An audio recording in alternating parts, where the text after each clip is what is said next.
जय श्री कृष्णा, राधे राधे। आज की कथा में आप सभी भक्तों का हार्दिक स्वागत है। भगवान श्री कृष्ण आपकी समस्त मनोकामनाओं को पूर्ण करें। आज है 23 मई 2026, दिन है शनिवार और आज आप सुनेंगे अधिक मास की कथा का 7वां अध्याय। इससे पहले के सभी अध्याय सुनने के लिए आप सभी भक्तों का बहुत बहुत आभार। और अब भगवान श्री कृष्ण का ध्यान करके आज की पावन कथा का प्रारंभ करते हैं। भीष्म जी ने पूछा कि हे ब्राह्मण, दिति के पुत्र मरुदगण की उत्पत्ति किस प्रकार हुई?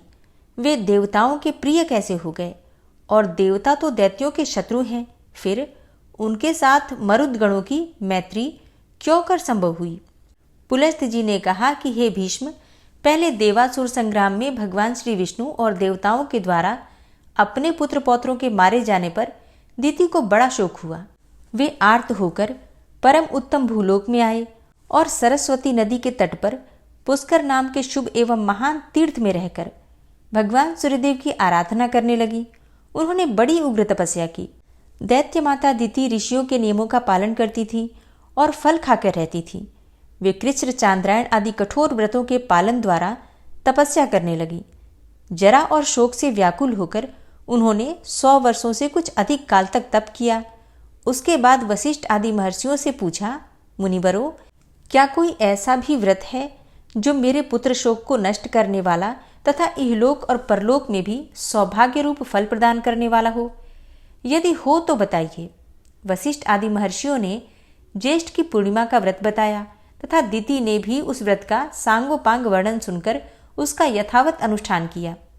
उस व्रत के महात्म्य से प्रभावित होकर कश्यप जी बड़ी प्रसन्नता के साथ दिति के आश्रम पर आए। दिति का शरीर तपस्या से कठोर हो गया था, किंतु कश्यप जी ने उन्हें पुनः रूप और लावण्य से युक्त कर दिया और उनसे वर मांगने का अनुरोध किया। तब दिति ने वर मांगते हुए कहा, हे भगवन, मैं इंद्र का वध करने के लिए एक ऐसे पुत्र की याचना करती हूँ जो समृद्धिशाली, अत्यंत तेजस्वी तथा समस्त देवताओं का संहार करने वाला हो। कश्यप ने कहा, हे शुभे, मैं तुम्हें इंद्र का घातक एवं बलिष्ठ पुत्र प्रदान करूंगा। तत्पश्चात कश्यप ने दिति के उदर में गर्भ स्थापित किया और कहा, हे देवी, तुम्हें 100 वर्षों तक इसी तपोवन में रहकर इस गर्भ की रक्षा के लिए यत्न करना चाहिए। गर्भिणी को संध्या के समय भोजन नहीं करना चाहिए तथा वृक्ष की जड़ के पास न तो कभी जाना चाहिए और न ही ठहरना चाहिए। वह जल के भीतर न घुसे, सूने घर में प्रवेश न करे, बांबी पर खड़ी न हो और कभी मन में उद्वेग न लाए। सूने घर में बैठकर नख अथवा राख से भूमि पर रेखा न खींचे, न तो सदा अलसाकर पड़ी रहे और न अधिक परिश्रम ही करे। भूसी, कोयले, राख, हड्डी और खपड़े पर न बैठे। लोगों से कलह करना छोड़ दे, अंगड़ाई न ले, बाल खोलकर खड़ी न हो और कभी भी अपवित्र न रहे। उत्तर की ओर अथवा नीचे सिर करके कभी न सोए। नंगी होकर उद्वेग में पड़कर और बिना पैर धोए भी शयन करना मना है। अमंगल युक्त वचन मुंह से न निकले। अधिक हंसी मजाक भी न करे। गुरुजनों के साथ सदा आदर का बर्ताव करे। मांगलिक कार्यों में लगी रहे। सर्व औषधियों से युक्त जल के द्वारा स्नान करे और अपनी रक्षा का पूर्ण प्रबंध रखे। गुरुजनों की सेवा करे और वाणी से सबका सत्कार करती रहे। स्वामी के प्रिय और हित में तत्पर रहकर सदा प्रसन्न मुखी बनी रहे। किसी भी अवस्था में कभी भी पति की निंदा न करे। ये जितने भी नियम कश्यप जी ने दिति को बताए, ये सभी नियम आवश्यक हैं उन सभी स्त्रियों के लिए जो कि गर्भ धारण किए हुए हैं। मतलब गर्भवती महिलाओं के लिए इन नियमों का पालन करना अत्यंत आवश्यक हो जाता है और इन नियमों का पालन करने से एक अच्छी संतति की प्राप्ति होती है। बहुत छोटी छोटी बातें हैं, लेकिन शास्त्रों में वर्णित बातें हैं, तो इन बातों का ध्यान जरूर रखना चाहिए। अब दिति से ऐसा कहकर कश्यप जी सब प्राणियों के देखते देखते वहां से अंतर्ध्यान हो गए। तदनंतर पति की बातें सुनकर दिति विधि पूर्वक उनका पालन करने लगी। इससे इंद्र को बड़ा भय हुआ और वे इंद्रलोक छोड़कर दिति के पास आए और उनकी सेवा की इच्छा से वहीं रहने लगे। इंद्र का भाव विपरीत था। वे दिति का छिद्र ढूंढ रहे थे। छिद्र अर्थात गलतियां। बाहर से तो उनका मुख प्रसन्न था, किंतु भीतर से वे भय के मारे विकल हो रहे थे। वे ऊपर से ऐसा भाव जताते थे मानो दिति के कार्य और अभिप्राय को जानते ही न हो, परंतु वास्तव में वे अपना काम बनाना चाहते थे। तदनंतर जब 100 वर्ष की समाप्ति में 3 ही दिन बाकी रह गए, तब दिति को बड़ी प्रसन्नता हुई। वे अपने को कृतार्थ मानने लगी तथा उनका हृदय विस्मय विमुग्ध रहने लगा। उस दिन वे पैर धोना भूल गईं और बाल खोले हुए ही सो गईं। इतना ही नहीं, निद्रा के भार से दबी होने के कारण दिन में उनका सिर कभी नीचे की ओर भी हो गया। अब ऐसा अवसर पाकर शचीपति इंद्र दिति के गर्भ में प्रवेश कर गए और अपने वज्र के द्वारा उन्होंने उस गर्भस्थ बालक के 7 टुकड़े कर डाले। तब वे 7 टुकड़े सूर्य के समान तेजस्वी 7 कुमारों के रूप में परिणत हो गए और रोने लगे। उस समय दानव शत्रु इंद्र ने उन्हें रोने से मना किया तथा पुनः उनमें से एक एक के 7-7 टुकड़े कर दिए। इस प्रकार 49 कुमारों के रूप में होकर वे जोर जोर से रोने लगे। तब इंद्र ने मारुदध्वम अर्थात मत रो ऐसा कहकर उन्हें बारंबार रोने से रोका और मन ही मन सोचा कि ये बालक धर्म और ब्रह्मा जी के प्रभाव से पुनः जीवित हो गए हैं। इस पुण्य के योग से ही इन्हें जीवन मिला है। ऐसा जानकर वे इस निश्चय पर पहुंचे कि यह पौर्णमासी व्रत का फल है। निश्चय ही इस व्रत का अथवा ब्रह्मा जी की पूजा का यह परिणाम है कि वज्र से मारे जाने पर भी इनका विनाश नहीं हुआ। ये एक से अनेक हो गए, फिर भी उदर की रक्षा हो रही है। इसमें संदेह नहीं कि ये अवध्य हैं, इसलिए ये देवता हो जाएं। जब ये रो रहे थे उस समय मैंने इन गर्भ के बालकों को मारुदह कहकर चुप कराया है, इसलिए ये मस्तु नाम से प्रसिद्ध होकर कल्याण के भागी बने। ऐसा विचार करके इंद्र ने दिति से कहा, माँ, मेरा अपराध क्षमा करो। मैंने अर्थशास्त्र का सहारा लेकर यह दुष्कर्म किया है। इस प्रकार बारंबार कहकर उन्होंने दिति को प्रसन्न किया और मरुदगणों को देवताओं के समान बना दिया। तत्पश्चात देवराज ने पुत्र सहित दिति को विमान पर बिठाया और उनको साथ लेकर वे स्वर्ग को चले गए। मरुदगण यज्ञ भाग के अधिकारी हुए और उन्होंने असुरों से मेल नहीं किया, इसलिए वे देवताओं के प्रिय हो गए। भीष्म जी ने कहा, हे ब्रह्मन, आपने आदि सर्ग और प्रतिसर्ग का विस्तार के साथ वर्णन किया। अब जिनके जो स्वामी हो उनका भी वर्णन कीजिए। पुलस्त्य जी बोले, हे राजन, जब पृथ्वी इस पृथ्वी के संपूर्ण राज्य पर अभिषिक्त होकर सबके राजा हुए, उस समय ब्रह्मा जी ने चंद्रमा को अन्न, ब्राह्मण, व्रत और तपस्या का अधिपति बनाया। हिरण्यगर्भ को नक्षत्र, तारे, पक्षी, वृक्ष, झाड़ी और लता आदि का स्वामी बनाया। वरुण को जल का, कुबेर को धन का, विष्णु को आदित्यों का और अग्नि को वसुओं का अधिपति बनाया। दक्ष को प्रजापतियों का, इंद्र को देवताओं का, प्रहलाद को दैत्यों और दानवों का, यमराज को पितरों का, शूलपाणी भगवान शंकर को पिशाच, राक्षस, पशु, भूत, यक्ष और वेताल राजों का, हिमालय को पर्वतों का, समुद्र को नदियों का, चित्ररथ को गंधर्व विद्याधर और किन्नरों का, भयंकर पराक्रमी वासुकी को नाग का, तक्षक को सर्पों का, गजराज ऐरावत को दिनकर, गरुड़ को पक्षियों का, उच्चैश्रवा को घोड़ों का और सिंहों को मृगों का, सांड को गौओं का तथा लक्ष्य अर्थात पाकड़ को संपूर्ण वनस्पतियों का अधीश्वर बनाया। इस प्रकार पूर्व काल में ब्रह्मा जी ने इन सभी अधिपतियों को भिन्न भिन्न वर्ग के राजपद पर अभिषिक्त किया। हे कौरव नंदन, पहले स्वयंभू मनवंतर में याम्य नाम से प्रसिद्ध देवता थे। मरीचि आदि मुनि ही सप्तर्षि माने जाते थे। आग्निद्र, अग्निबाहु, विभु, सवन, ज्योतिष, युतिमान, हव्य, मेघा, मेधातिथि और वसु, ये 10 स्वयंभू मनु के पुत्र हुए, जिन्होंने अपने वंश का विस्तार किया। ये प्रतिसर्ग की सृष्टि करके परम पद को प्राप्त हुए।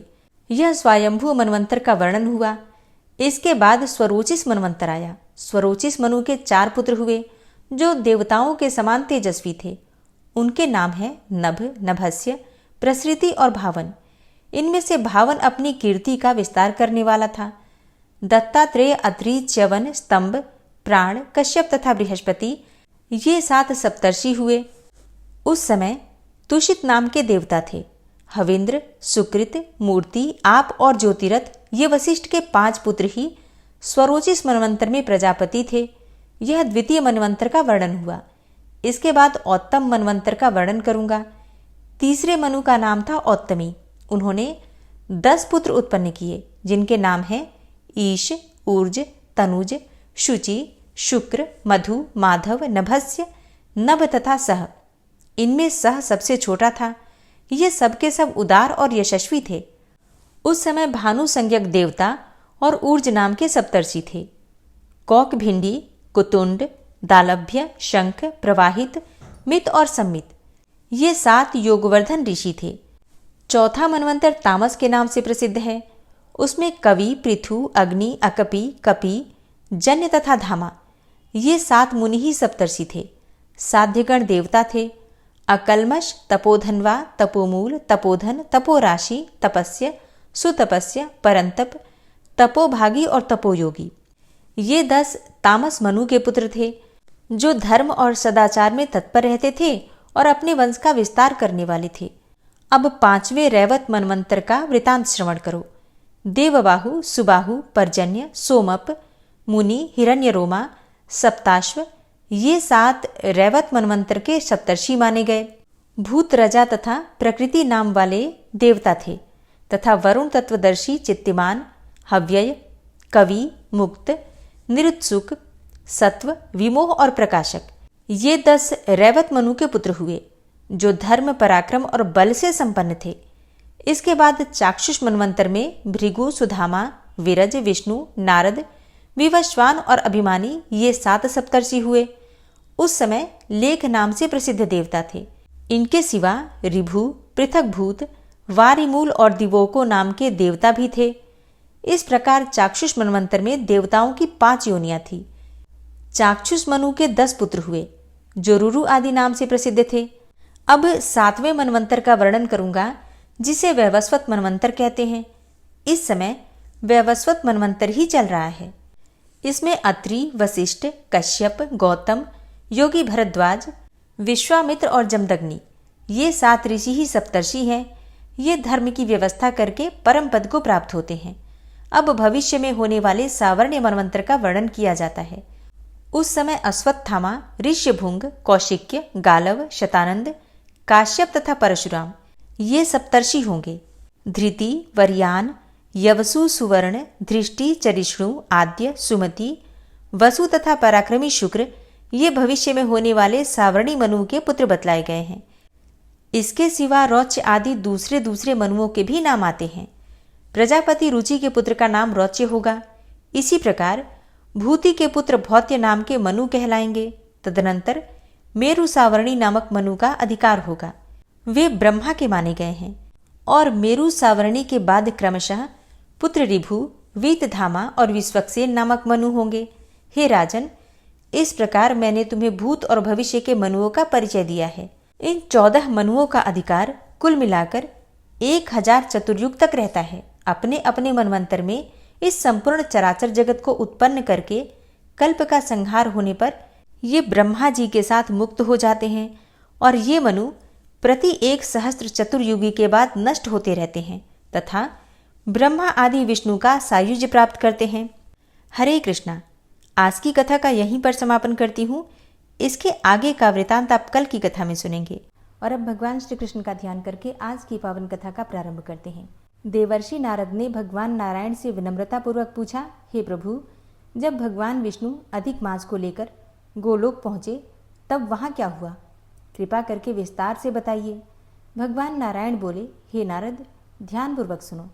जब भगवान श्री विष्णु अधिक मास को साथ लेकर गोलोक पहुँचे तब उन्होंने दूर से ही उस दिव्य धाम को देखा और ये स्थान मणियों के खंभों से सुशोभित था, अद्भुत प्रकाश से भरा हुआ और अलौकिक तेज से युक्त था। उस तेज को देखकर भगवान विष्णु के नेत्र कुछ समय के लिए चकाचौंध हो गए। फिर धीरे धीरे उन्होंने अपनी आंखें खोली और अधिक मास को साथ लेकर आगे बढ़े। मंदिर के समीप पहुंचकर द्वारपालों ने उनका आदरपूर्वक स्वागत किया। भगवान विष्णु अत्यंत प्रसन्न होकर भीतर गए और वहां रत्नमय सिंहासन पर विराजमान भगवान श्री कृष्ण को साष्टांग प्रणाम किया। श्री कृष्ण गोपियों के मध्य रास मंडल में विराजमान थे। श्याम वर्ण, मुरलीधारी, पीतांबर धारण किए हुए, अत्यंत मनोहर और दिव्य स्वरूप वाले भगवान विष्णु ने हाथ जोड़कर उनकी स्तुति की। हे गोविंद, आप गुणों से परे, अविनाशी, अद्वितीय और संपूर्ण सृष्टि के आधार हैं। आप रासलीला के स्वामी, भक्तों के प्रिय और परम आनंद के स्रोत हैं। मैं आपको बारंबार नमस्कार करता हूँ। स्तुति के बाद भगवान विष्णु को श्री कृष्ण की आज्ञा से सिंहासन पर स्थान मिला और फिर उन्होंने कांपते हुए अधिक मास को भगवान श्री कृष्ण के सामने लाकर उनके चरणों में प्रणाम करवाया। तब भगवान श्री कृष्ण ने आश्चर्य से पूछा, हे विष्णु, यह कौन है? ये यहाँ क्यों आया है और ये इतना दुखी क्यों है? गोलोक में तो कोई भी दुखी नहीं होता, यहाँ तो सब आनंद में रहते हैं, फिर ये क्यों रो रहा है? तब भगवान विष्णु खड़े होकर विनम्रता से बोले, हे प्रभु, यह अधिक मास है, इसका कोई स्वामी नहीं है, इसलिए सभी इसे तुच्छ समझते हैं। इसमें सूर्य की संक्रांति नहीं होती, इसलिए इसे सभी अशुभ अर्थात मलमास कहते हैं और सभी शुभ कार्यों में इसे वर्जित किया गया है और इसका अपमान भी किया जाता है। वे आगे बोले, हे नाथ, अन्य सभी मास, काल, ऋतु और संवत्सर अपने अपने स्वामियों के कारण सम्मानित हैं, परंतु यह अकेला और निराश्रित है और इसी कारण यह अत्यंत दुखी होकर मरने तक का विचार कर बैठा था। तब यह मेरी शरण में आया और अब मैं इसे आपके पास लेकर आया हूँ। इसका दुख अत्यंत गहरा है, जिसे केवल आप ही दूर कर सकते हैं। भगवान श्री विष्णु ने आगे विनती की, हे प्रभु, वेदों में कहा गया है कि आप दूसरों के दुख को सहन नहीं कर सकते। जो आपकी शरण में आता है वह कभी दुखी नहीं रहता, इसीलिए इस अधिक मास पर कृपा करके इसका दुख दूर कीजिए। मेरा यहाँ आना तभी सफल होगा। इतना कहकर भगवान विष्णु हाथ जोड़कर भगवान श्री कृष्ण के सामने खड़े हो गए और उनके उत्तर की प्रतीक्षा करने लगे। यह सब सुनकर मुनिगण अत्यंत उत्सुक हो उठे और उन्होंने कहा, हे सूत जी, आप हमें आगे की कथा भी सुनाइए। भगवान श्री कृष्ण ने इस पर क्या उत्तर दिया, उन्होंने अधिक मास के साथ क्या किया? हरे कृष्णा। आज की कथा का यहीं पर समापन करते हैं। भगवान श्री कृष्ण ने अधिक मास के साथ क्या किया और क्या उत्तर दिया, ये आप सुनेंगे कल की कथा में। कथा अच्छी लगी हो तो वीडियो को लाइक कीजिए, शेयर कीजिए और चैनल पर पहली बार आए हैं तो सब्सक्राइब करके बेल आइकन को जरूर प्रेस कर लीजिए, ताकि आने वाली सभी वीडियोस की नोटिफिकेशन आपको सही समय पर प्राप्त हो। मिलती हूँ मैं आपसे अगली वीडियो में, तब तक के लिए जय श्री राधे।